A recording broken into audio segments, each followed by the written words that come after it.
പരീക്ഷ എഴുതിയ 3,72,423 വിദ്യാർത്ഥികളിൽ 2,90,381 പേർ ഉപരിപഠനത്തിന് യോഗ്യത നേടി.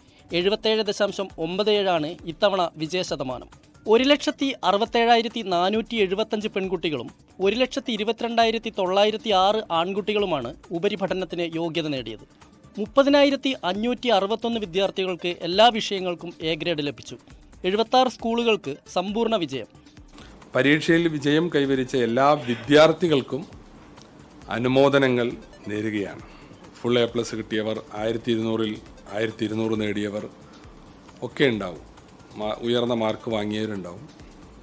കൂട്ടത്തിൽ ചിലപ്പോൾ എന്തെങ്കിലും പ്രത്യേകമായ സാഹചര്യത്തിൽ നഷ്ടങ്ങൾ സംഭവിച്ചവരുണ്ടാകാം. യോഗ്യത നേടാതെ പുറത്തായവരുണ്ടാകാം. അപ്പോൾ അവരോടൊക്കെ വല്ലാതെ അതിൻ്റെ പേരിൽ നിരാശപ്പെടരുതെന്നും പരിശ്രമിച്ച് നല്ല ഉത്സാഹത്തോടു കൂടി പ്രയത്നിച്ച് ഇതിനെ മറികടക്കാൻ ശ്രമിക്കണം. ഇടുക്കിയാണ് വിജയശതമാനം കൂടുതലുള്ള ജില്ല. കുറവ് കാസർഗോഡും.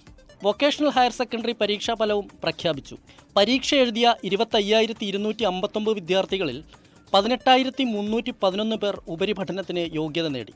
72.49 വിജയശതമാനം. ജൂൺ 29 മുതൽ ജൂലൈ 20 വരെ സേ പരീക്ഷകൾ നടത്തും.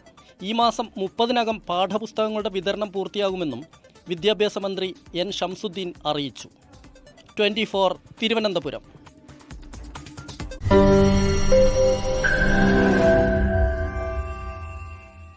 ലോകത്തെവിടെയായാലും ഏത് സമയത്തും 24 വാർത്തകളും ഓഗ്മെന്റഡ് റിയാലിറ്റി പാക്കേജുകളും എക്സ്പ്ലെയിനറുകളും വിശദമായി കാണാൻ ഞങ്ങളുടെ യൂട്യൂബ് ചാനൽ നിങ്ങൾക്ക് സബ്സ്ക്രൈബ് ചെയ്യാം.